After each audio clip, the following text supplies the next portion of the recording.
Hey, and welcome back to Talk About Worlds. I'm SirFelixTheCat, and today I kind of just want to talk about writing and I guess a little bit of writer's block in a way, something like that. I personally have been working on a book for multiple years. It's been about 10, 11 years off and on. And one thing I do want to say is if you're going to write a book, I suggest doing like some sort of outline for it to get a story. Because when I first got into mine, I kind of just had like, A, B, and C needs to happen. I knew how I wanted to start. I knew like some details I wanted to have happen. And I knew how I wanted that book to end and the second one to start. And basically the general A, B, and C of that book as well. But I didn't have like the meat and potatoes, like the actual book, like the story. And so, I got into it and I was writing all my stuff, all my characters, and then I hit that wall of like, well, what happens now? And it kind of threw me off. Like the hype for it at first lasted 4 or 5 months and then I just died. Like I wrote the prologue and then a chapter. A couple years later, I get back into it and I'm like, yes, I'm going to get into this, and I write, another chapter. And then again, life happened and I got pulled away from it. And that's kind of how it went on. Just every couple of years I'd jump back into it and get going. And the first I got was like I had 3 full chapters, and this is a sci-fi fantasy book, I guess more fantasy than anything, kind of along the lines of like maybe Narnia or Alice in Wonderland, where characters go from like real world to fantasy world. And yeah, like I said, I knew how it wanted it to go, just not the actual beefiness of it. And I liked what I had at first. I liked the first couple chapters. Like, it was interesting. But it wasn't like, yes, I need this book interesting. Like, to me, Name of the Wind is one of the best books ever written. And that book kind of grabs you from the start and just keeps holding on to you. It just keeps dragging you back in. You want to keep reading this book. And I was just absolutely missing that. And this is like my first big writing project. Like I had done what everybody else did in school. You might have to write a short story about X in like your literature class or something like that. But never, multiple chapter books. And that's kind of what I wanted to do. Like I said, I wanted to do a whole trilogy. Had everything planned out to keep this series going. And again, like a couple summers ago, I was taking it to the pool when I took my stepson to the pool, and I'd be working on it a little bit. And that's how I got like the full like 3 chapters written out. And I don't know, something just didn't connect with me. So the other night I had been thinking about it again. Like, I want to get back into this. I want to do this. I want to finish this, which kind of led me to want to do a series of videos on writing, and which I'm gonna do, and it's gonna be in relation to this book. So sometimes I might end up like, reading a segment of my book, like as I work on it, and open to criticism, like feedback. Let me know what you think about it. But, and I'll read the prologue at the end of this video, but, at least wanted to say, like, I did get back into it. Like the other night, as I said, I was thinking about it, about how I want to get back into it and what I could do to make the book more interesting to myself.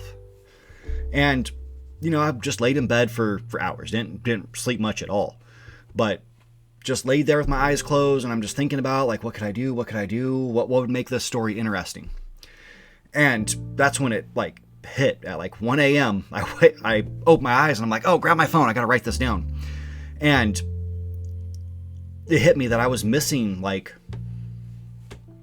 excitement at the beginning. Like I said, Name of the Wind grabs you from the start and just keeps hold of you. Mine was like, interesting, had some humor to it. There was a plot developing, but there was nothing that really like pulled you in and be like, oh, well, what happens next? And that's something you kind of need, is like the reader needs to be like, what is going to happen next? Why should I stay invested in this book? And well, yeah, I got into it, and whew, man, I have now spent the last couple days just rewriting those 3 chapters. Like right now I'm working on chapter 3. And what was like 5 pages, I still have those 5 pages, but after like 5 paragraphs, I went in there and just started writing a whole story because I realized I missed key details. When I was going back and editing chapter 2 and whatnot, I realized there were things that I brought up and just let go. I mean, there was even a character who said, "Oh, we'll talk about that later." You know what didn't happen? They never talked about it again. So like this time I'm actually adding it in. I'm adding in how they bring that back up and the excitement that goes along with it to keep the reader invested. And yeah, I mean, sometimes maybe taking a break from a book and from your work that you're working on and rereading it with a fresh mind might help. Like it's working for me. Like I've added quite a bit to this. And like I said, 5 paragraphs. No, I started after 2 paragraphs. 2 paragraphs in is when I was just like, oh, you know what? Screw this. We're just going to redo this whole thing. And I mean, I even edited the first paragraph to make it make more sense. It was, yeah, it's going good. I'm super excited about this. And I kind of wanted to share that excitement. And yeah, so I'm going to be, like I said, I'm going to be doing a series of videos on this. Hopefully less rambly than this one. This one I'm kind of like scatterbrained. Again, I haven't slept much since that night. That was Thursday night. And every night since then, I've been like so into this world that I haven't gotten much sleep. But, coherent enough to at least write. But yeah, I did want to slowly introduce this book to people and throw my work out there to see what people think. And like I said, I'll take some feedback, criticism, whatever you got to say about it. But at least wanted to end this video with reading the prologue, which the book itself doesn't have a name yet. I am naming the chapters as I go. I mean, I have the document saved as new story. That was it. My one before that, I had titled Not Yet Named. So as you see, I'm great at naming things. Anyways, this is the prologue for new story. I mean, I might end up just calling it that. But the prologue is titled Memory Lane. It starts off, memories are a funny thing. Sometimes you can sit for hours trying to remember something, be it the name of a song or the actor from that movie you once watched. Other times, we are surprised by a memory long forgotten from our past, and we relive that moment in our minds, just like it was yesterday. This is what happened to me tonight while washing my dishes from dinner, which caused me to drop a plate that still had lo mein caked on it. I had a memory so shocking yet so beautiful that I did not know how I could have ever forgotten that summer 15 long years ago.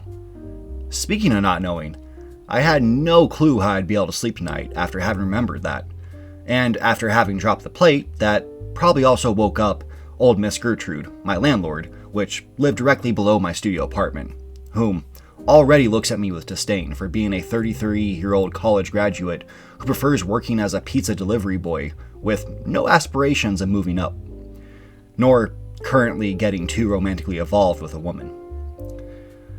Landlords aside, I needed to get to sleep soon. With tomorrow being Sunday, a day known for football is a day that's also known for pizza. And when your shop is famous for its breakfast pizzas in these parts, it means I'll be driving around from 9 a.m. till I get off at 7 p.m. Running my hands through my short blonde brown hair as I walk to bed, I decide I should probably shower now, as I know I'll be too tired in the morning. Afterwards, I set my alarm for 7:30 a.m., giving me enough time to get ready before having to hit the road. I try to relax myself a bit by puffing on my Mark 10 e-cig as I lay in bed, but my mind keeps focusing on my summer in Colorado. The summer where I decided I had nothing better to do than go camping in the Rockies with my buddy, Marcus Torini, who I had known since the 3rd grade and had gotten into trouble with almost every day of my high school life, when I would decide it would be fun to go along with his plans for greatness. Fortunately, camping in the mountains didn't sound like anything that could lead to involving the cops, so I went along with this plan as well. It had been a long time since I had last spoken to Mark. I hoped he was doing all right. Maybe I'd speak to him again one day, but I didn't know how that would happen since I also hadn't seen him in 15 years. While thinking back on all these memories, I find myself drifting off to sleep. The alarm set to go off in only 4 hours. And yeah, so that's the prologue, Memory Lane. And like I said, I had this book all set up to, connect to the next one, and that's what this whole prologue actually does, which I think is interesting. Instead of having it connect straight to the next chapter or lead to something going on currently, from this point on we are doing the whole tropey go back in time thing, but then the prologue will kick off the end of the book and the second book and whatnot, and a lot of books do that, but I do like that style, even though it's very cliched, I guess you'd say.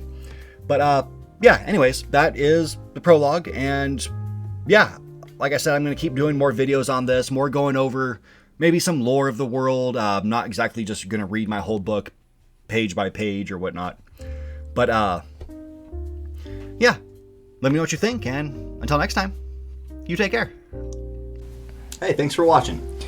Give us a like if you enjoyed it, and dislike it if you didn't. Let us know what you think about the channel. And don't forget to subscribe. Tell your mom.